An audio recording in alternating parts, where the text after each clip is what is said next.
Olá, você está no Descomplica Brasil e hoje nós vamos ter uma aula de ciências naturais sobre sistema reprodutor. Você sabe qual é a função do sistema reprodutor? Bem, a função do sistema reprodutor é gerar novos indivíduos e perpetuar a espécie. E ele é dividido em sistema reprodutor masculino e feminino. O sistema reprodutor masculino é composto por dois testículos. Os testículos são as gônadas, são os locais onde vai ocorrer a espermatogênese, ou seja, a produção de espermatozoides, sendo que o espermatozoide é o gameta masculino. É então composto por dois testículos, dois epidídimos. Os epidídimos são os locais em que os espermatozoides vão sofrer maturação e vão ser armazenados temporariamente antes de serem conduzidos através dos ductos deferentes, que são dois, então ductos deferentes, até a bexiga. Então, perceba que antes de chegar na bexiga, esses espermatozoides eles receberam o líquido seminal, que é produzido pela vesícula seminal, e o líquido prostático, que é produzido pela próstata. Então, recebendo o líquido seminal e o líquido prostático, esses espermatozoides que agora já têm o esperma composto, né, por esses líquidos, eles são conduzidos pela uretra até a via externa. Então, nós temos dois testículos, dois epidídimos, dois ductos deferentes, duas vesículas seminais, uma próstata, uretra e pênis.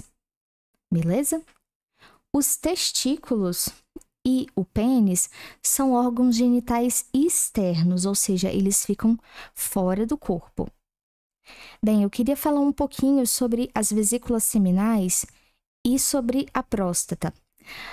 As vesículas seminais e a próstata, elas são importantes porque elas produzem líquidos que vão compor o esperma.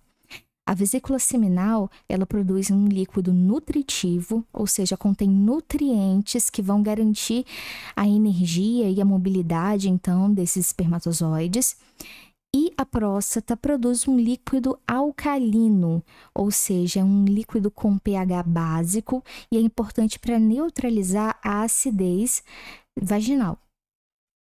Sobre o sistema reprodutor feminino, nós temos então a vulva, que não está representada nessa figura, mas é o órgão genital externo, a vagina, que é o conducto dos espermatozoides. Então, na vagina é que o pênis vai ser introduzido e o esperma também. O útero, que é esse órgão em forma de pera, é o local onde vai ocorrer a nidação, ou seja, aonde o embrião vai se implantar e aonde ele vai se desenvolver também durante a gravidez. Duas trompas de falópio. As trompas de falópio são os locais onde vão ocorrer a fecundação. E dois ovários.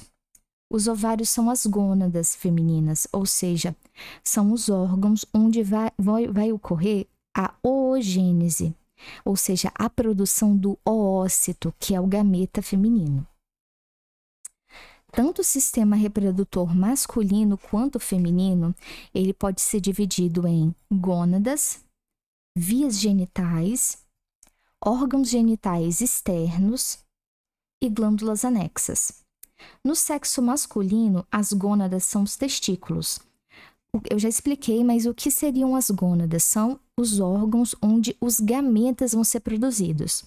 Então, no sexo masculino são os testículos e no sexo feminino são os ovários.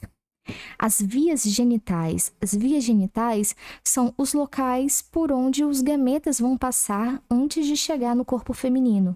Então, o epidídimo, canais deferentes e a uretra.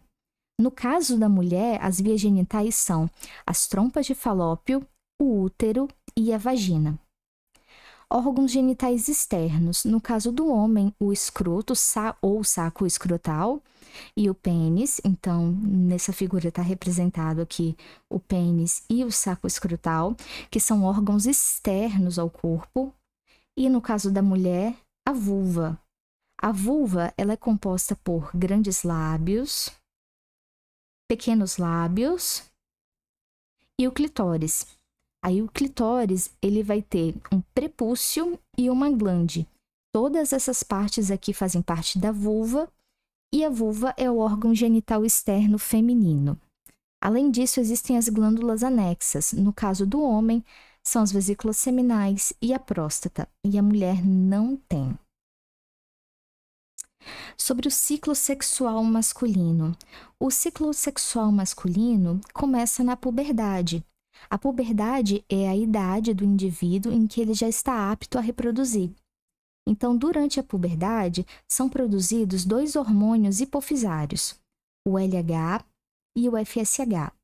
O LH é o hormônio luteinizante e o FSH é o hormônio folículo estimulante. Esses 2 hormônios, eles vão estimular os testículos a produzir testosterona. E a testosterona é um hormônio que vai influenciar a espermatogênese. E também é um hormônio que vai influenciar o desenvolvimento das características secundárias masculinas, que seriam o quê? O corpo em forma de V, uma proporção muscular maior, a voz grossa. Então, todas essas são características secundárias femininas, masculinas, além da espermatogênese, que é o processo em que são formados os espermatozoides. Então, os espermatozoides são gametas masculinos e são formados aqui no testículo, nessas regiões aqui chamadas de túbulos seminíferos. Então, quando eles chegam num estágio de maturação, eles são encaminhados para o epidídimo e no epidídimo eles terminam a maturação. O espermatozoide ele é composto de cabeça, peça intermediária e cauda ou flagelo. A cabeça vai conter o núcleo. O núcleo contém a informação genética que vai ser transmitida ao óvulo. Então, tem o núcleo, o acrossoma. O acrossoma é essa porção mais apical do espermatozoide e vai servir para perfurar o ócito. A peça intermediária, ela contém muitas mitocôndrias, que são importantes para produzir a energia necessária para o movimento do espermatozoide. Já o flagelo, ele tem a função principal de locomoção. Então, é ele que vai se debater para que o espermatozoide... O ciclo sexual masculino, ele ocorre durante toda a vida do indivíduo. Ele é contínuo. Ao contrário do ciclo sexual feminino. O ciclo sexual feminino, ele é mensal. Ele dura mais ou menos de 28 a 28 dias. E como ocorre? Durante a puberdade, a menina começa a produzir os hormônios LH e FSH.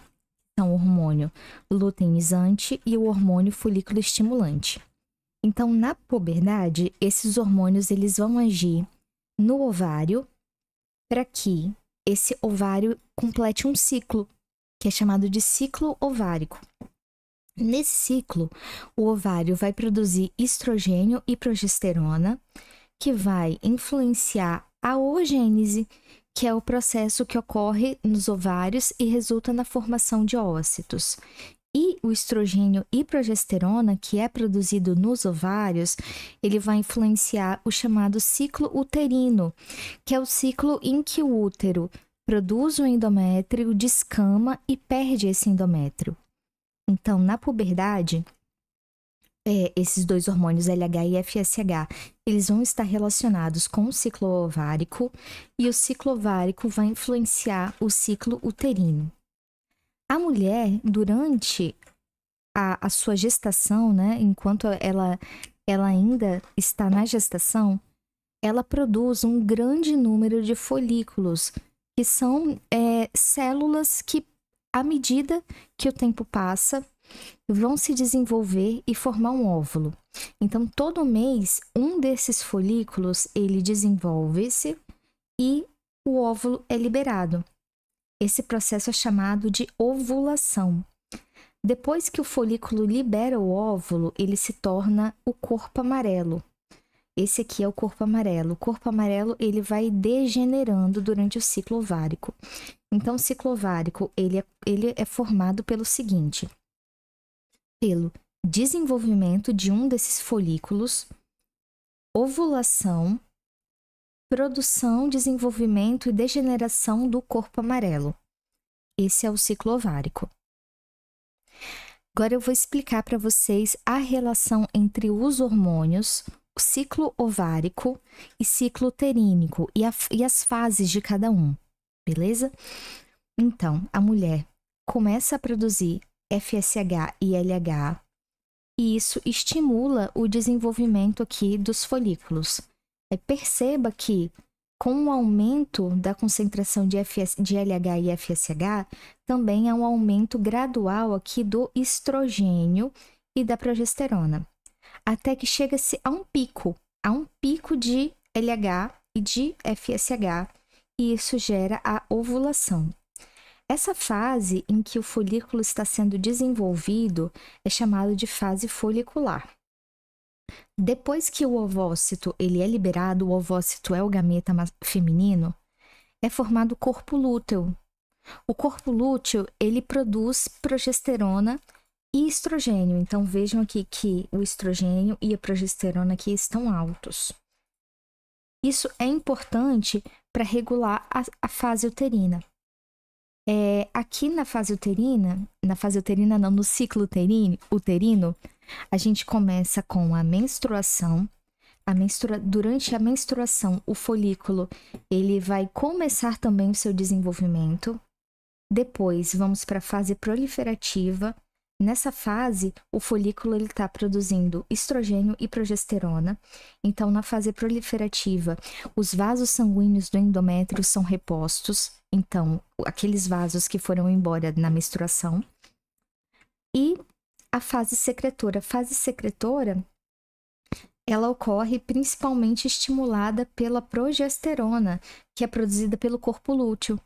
No entanto, essa progesterona ela vai caindo a produção e aí naturalmente, esse endométrio descama e a mulher menstrua novamente. Bem, eu agradeço a quem ficou até o final do vídeo. Se gostou, deixa um like, posta um comentário e alguma sugestão também, poste um comentário. Caso esteja interessado em aula de ciências naturais, eu deixo aqui o meu contato, ericabelotti@gmail.com. Muito obrigada, tchau!